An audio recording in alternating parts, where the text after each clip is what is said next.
बिस्मिल्लाहिर्रहमानिर्रहीम। अस्सलाम वालेकुम। मैं सर राना इकराम अलक हूँ। आज हम क्लास 9 के मैथ की एक्सरसाइज 6.2 के जो क्वेश्चंस हैं, रिमेनिंग क्वेश्चंस, वो करते हैं। और मुझे उम्मीद है आप इसे जिस तरह पहले पूरी दिलचस्पी, लगन और जुस्तजू के साथ सीखते रहे हैं, इंशाल्लाह आप भी सीखेंगे, इसकी प्रैक्टिस करेंगे और अच्छे मार्क्स हासिल करने की कोशिश करेंगे। अल्लाह आपको कामयाबी नसीब फरमाए। इससे पहले हमने 6.2 एक्सरसाइज के क्वेश्चन नंबर 1, 2, 3 इसकी एक वीडियो अपलोड कर दी थी। फिर आगे क्वेश्चन नंबर 4, 5 और 6 इनकी जो है वीडियो अपलोड कर दी गई है। दोनों वीडियोस में आप इन क्वेश्चंस को अच्छी तरह से समझ सकते हैं, इनकी डिटेल वहाँ बयान कर दी गई है। अब हम क्वेश्चन नंबर जो है वो 7 और 8 जो क्वेश्चन स्टार्ट करने लगे हैं। क्वेश्चन नंबर 7 है कि find perimeter and area of a half circle in the following figure by using the formula L equal to r theta। फिर दूसरा formula A equal to 1/2 r square theta। और यहाँ पे सामने ये फिगर दिया है। इस फिगर के मुताबिक वो कह रहे हैं find perimeter and area of a half circle, यानी perimeter of a half circle. तो हाफ सर्कल जो है वो आपको पता है कि हाफ सर्कल यहाँ तक होगा, ये हाफ सर्कल है। अभी तो ये पूरा सर्कल दिखाया गया है, तो हाफ सर्कल जो है वो इस हाफ सर्कल का मालूम करना है हमने। पेरीमीटर भी फाइंड करना है इस हाफ सर्कल का, और इसी हाफ सर्कल का हमने area of half circle find करना है। तो पेरीमीटर फाइंड करने के लिए हमारे पास तरीका ये होता है कि जो पेरीमीटर अगर हम हाफ सर्कल का फाइंड करते हैं तो पेरीमीटर में ये हमेशा बाउंड्री की लेंथ को प्लस किया जाता है। तो ये बाउंड्री की लेंथ ये समझिए कि ये आर्क लेंथ है, यानी लेंथ ऑफ एन आर्क है, ये आर्क लेंथ है। उसके बाद फिर ये डायमीटर है, ये वाली जो लाइन हाफ सर्कल की, ये जो लाइन है सीधी, इन दोनों वैल्यू को हमने प्लस करना है, यानी आर्क लेंथ को प्लस करना है एल और प्लस डी इसका डायमीटर। तो हमारे पास पेरीमीटर ऑफ हाफ सर्कल का आ जाएगा। आगे फिर एरिया ऑफ हाफ सर्कल है। Area of half circle find करने के लिए हमारे पास फार्मूला है A equal to 1/2 R square theta. ये 1/2 इस बात का ज़ाहिर कर रहा है कि ये 1/2 का मतलब हाफ होता है। तो एरिया ऑफ हाफ सर्कल जो है 1/2 आर स्क्वायर थीटा फार्मूला जो है यहाँ पे लगाने के लिए उन्होंने दिया हुआ है। लेकिन ये आपको ये पता होना चाहिए कि अगर ये पूरा सर्कल होता तो अगर हम एरिया ऑफ सर्कल फाइंड करते तो फार्मूला आना था pi R square. Area of circle का पाई आर स्क्वायर फार्मूला आता है। लेकिन चूँकि हाफ सर्कल है, ये हाफ सर्कल का हमने एरिया फाइंड करना है, तो हाफ इस यहाँ पे साथ इसी फार्मूले में अगर हाफ लगा दें तो 1/2 आर स्क्वायर थीटा जो वो हम उसको सॉल्व कर सकते हैं। अब देखें कि इस क्वेश्चन को अब हम सॉल्व करेंगे तो इसमें जो है ना हमने फिर क्या करना है, ये देखिए पाई की वैल्यू हमें पता लगता है कि ये एंगल है, तो यहाँ पे जो थीटा है तो थीटा भी हमने पाई ही यूज़ करना है। और पाई की वैल्यू आप यहाँ पे पुट कर देंगे 3.1416। और फिर दूसरी बात ये कि क्वेश्चन के अंदर L equal to R theta है और यहाँ पे भी आर है, फार्मूले में एरिया में भी आर है, रेडियस है, तो हमें यहाँ डायमीटर दिया हुआ है। तो डायमीटर को हम जो है रेडियस में कन्वर्ट करना हो तो रेडियस का फार्मूला आपको पता है d/2 होता है, r equal to d/2। D की वैल्यू 12 है, ओवर 2 कर लेंगे तो ये 6 हमारे पास 6 सेंटीमीटर रेडियस आ जाएगा। तो हम ये फार्मूले में अप्लाई करेंगे, रेडियस की वैल्यू हमें पता है 6 आ गई है, और थीटा जो हम ये भी हमने मालूम कर लिया है कि थीटा जो इक्वल टू पाई यानी 3.146 है। तो इन दोनों वैल्यूज़ को यानी 6 को और 3.1416 को मल्टीप्लाई करेंगे तो हमारे पास आ जाएगी जो है वो एल आ जाएगी। जब एल वैल्यू हमारे पास आती है हमने एल की वैल्यू फिर यहाँ पुट करनी है एल प्लस डी। एल की वैल्यू पुट करके प्लस डी की वैल्यू यानी डी जो है वो डायमीटर 12 है, तो प्लस करेंगे तो पेरीमीटर का आंसर आ जाएगा। फिर एरिया ऑफ हाफ सर्कल के फार्मूले में भी हमने वैल्यू ऐसी पुट करनी है, तो 1/2 एज इट इज़ ये तो नंबर आ जाता है। आगे फिर आर है, आर हमने मालूम किया कि 6 है, तो आप आर का स्क्वायर ले लेंगे 6 का। फिर आगे थीटा, जो थीटा की वैल्यू हमने पाई रखी है 3.1416, तो वो पुट करके सोल्यूशन कर लेते हैं। तो हमने देखा जी हमारे पास जो है पेरीमीटर फाइंड करने के लिए था पी हमने फाइंड करना है, उसके बाद फिर एरिया ऑफ हाफ सर्कल वो फाइंड करना है ए। हमें formula L equal to R theta देता है, जैसे हमने पहले क्वेश्चन में एक्सप्लेन किया हुआ है। एरिया भी हमें गिवन है तो 1/2 आर स्क्वायर थीटा। देखिए डायमीटर में से हमने पहले वैल्यू जो फाइंड कर लिया कि रेडियस सबसे निकालना है, तो डायमीटर में से हम रेडियस निकालते हैं 2 पे डिवाइड करके, तो वो 6 सेंटीमीटर आता है। तो अब हमने फार्मूला हमने अप्लाई करना है, L equal to R theta. तो L equal to R theta में वैल्यू पुट कर देंगे। आर हमें पता है कि रेडियस 6 सेंटीमीटर है और थीटा की वैल्यू हमें 3.1416 का पता है। इन दोनों को मल्टीप्लाई करें तो 18.85 सेंटीमीटर आ जाता है। लेकिन चूंकि ये एल वैल्यू जो हमने आर्क लेंथ अभी फाइंड किया, ये वाली आर्क लेंथ है ये, ठीक है। ये सेमी सर्कल आप देख सकते हैं, सेमी सर्कल को जिसका ड्रा किया हुआ है, तो ये आर्क लेंथ ये वाली वैल्यू हमारे पास आई है, यानी एल। एल हमने मालूम किया है जिसकी वैल्यू हमारे पास आई है 18.85। अब ये डायमीटर की वैल्यू हमने इसमें पुट करनी है। तो पेरीमीटर जो है वो सेमी सर्कल में arc length plus diameter, arc length की वैल्यू हमने पुट कर दी 18.85, फिर प्लस डायमीटर की 12 वैल्यू पुट करके 13.85 सेंटीमीटर जो है वो इसका पहला आंसर आ जाता है। फिर दूसरा हमने फाइंड करना है एरिया ऑफ हाफ सर्कल का। तो 1/2 आर स्क्वायर, थीटा में 1/2 एज इट इज़ आएगा। आर की वैल्यू हमें पता है 6 है, इसका स्क्वायर लेके थीटा की वैल्यू हमने पुट कर दी 3.1416। तो 6 का स्क्वायर जो है वो 36 आता है। फिर आप देखेंगे 2 को कैंसिल कर देगा 36, 2 18 है 36। तो 18 को आपने मल्टीप्लाई करना है 3.1416 से। तो मल्टीप्लाई करने के बाद 56.55 सेंटीमीटर स्क्वायर में आंसर आता है। स्क्वायर में इसलिए आता है क्योंकि यहाँ पे एरिया है, तो एरिया में जो लेंथ और ब्रेड्थ दो जो है वो वैल्यूज़ होती हैं, तो दोनों के यूनिट को जो है वो उसका स्क्वायर आता है, सेंटीमीटर स्क्वायर।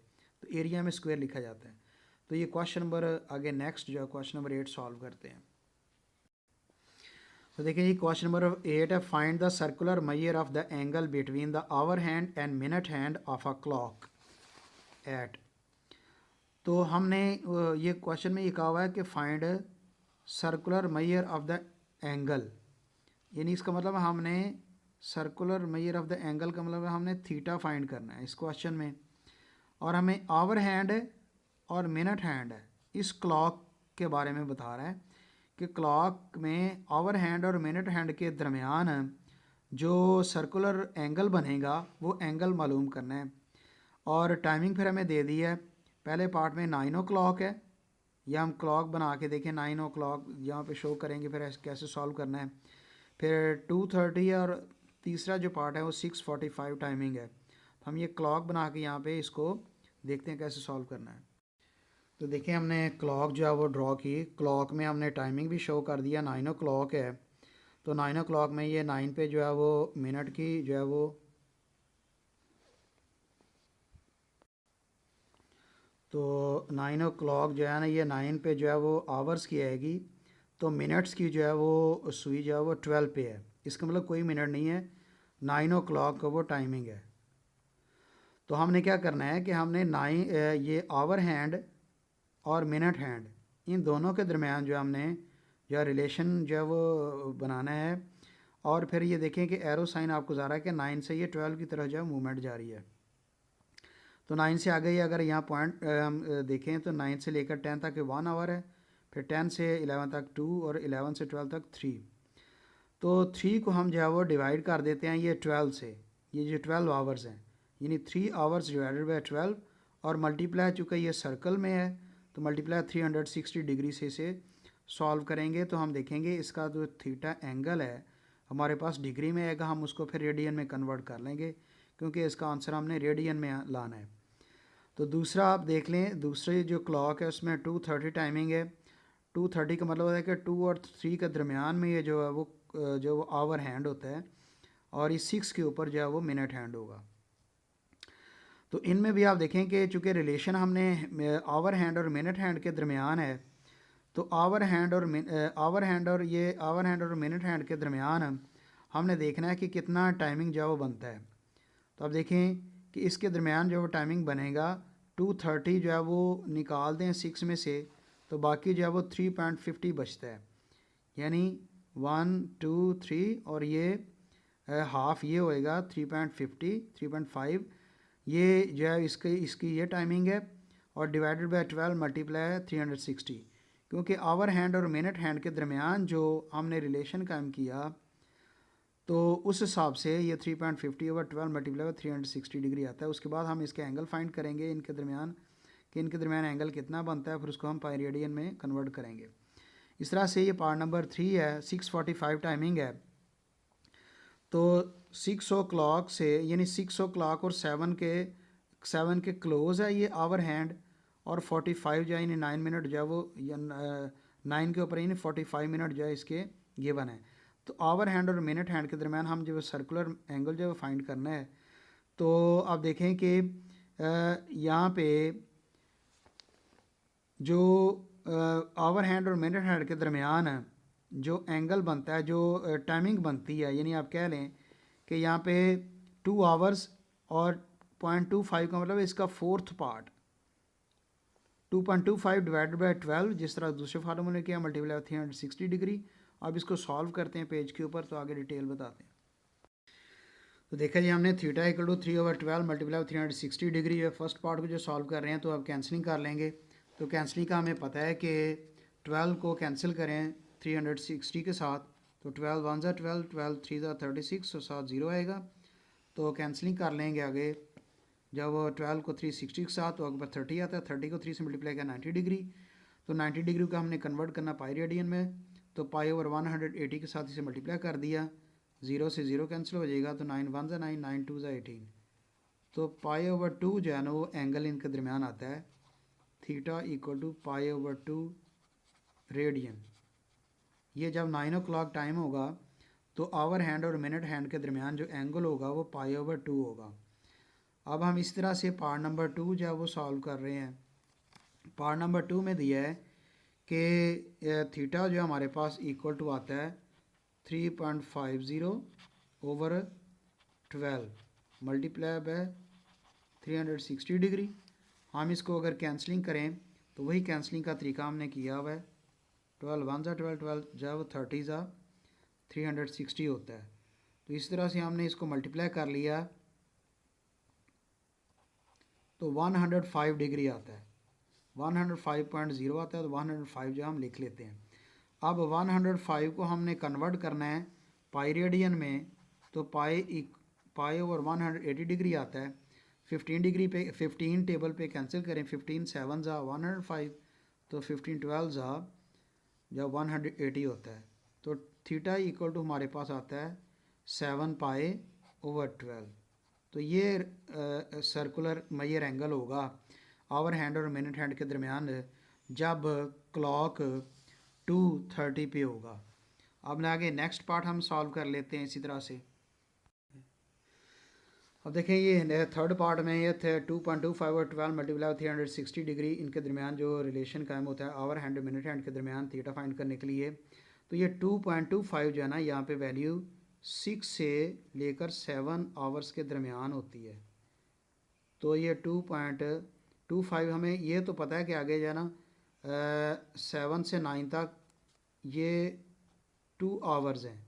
अब यहाँ पे ये जो है ये आपके जहन में आएगा 0.15 आना चाहिए, लेकिन एक्चुअली हम जो इसके 4 पार्ट्स अगर सॉल्व करें तो 0.25 के अगर 4 जब हम हिस्से करें यानी 6 से लेकर 7 तक, आप कह लें कि 6 से लेकर 7 तक अगर हम 6 से लेकर 7 तक अगर इसे हम 4 हिस्सों में डिवाइड कर लें तो हमारे पास 0.25 इसके 4 जो वो जब इसके जो वो 4 इसके पार्ट्स बनते हैं।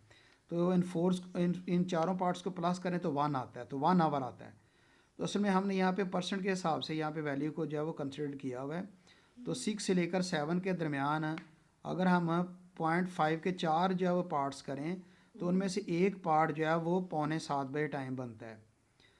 तो ये फिर हमने इसको यूज़ किया, चूँकि ये जब वो लास्ट टाइम 2 घंटे, तो ये है यानी 7 से 8 तक 1 घंटा, 8 से 9 तक दूसरा घंटा, 2 घंटे ये हो जाते हैं। आगे 0.25 जो है ना ये 7 से पीछे वाला जो चौथा हिस्सा टाइम का बचता है वो हमने लिखा है 0.25, इसलिए इसको जब वो 2.25 लिखा है तो 2.25 लिखने के बाद हमने जब इसे सॉल्व किया है तो इसकी कैंसलिंग की है। तो 12 1 ज़ा 12 पहले जैसे कर सकते हैं, 12 30 जा होता है 360, फिर इसको इससे हमने मल्टीप्लाई किया था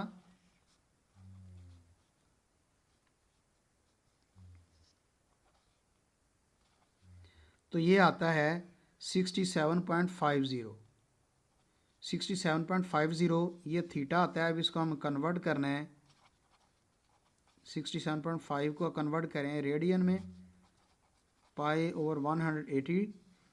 तो अगर हम इसको कैंसलिंग करें तो कैंसलिंग हम 22.5 के टेबल पे कैंसलिंग करेंगे।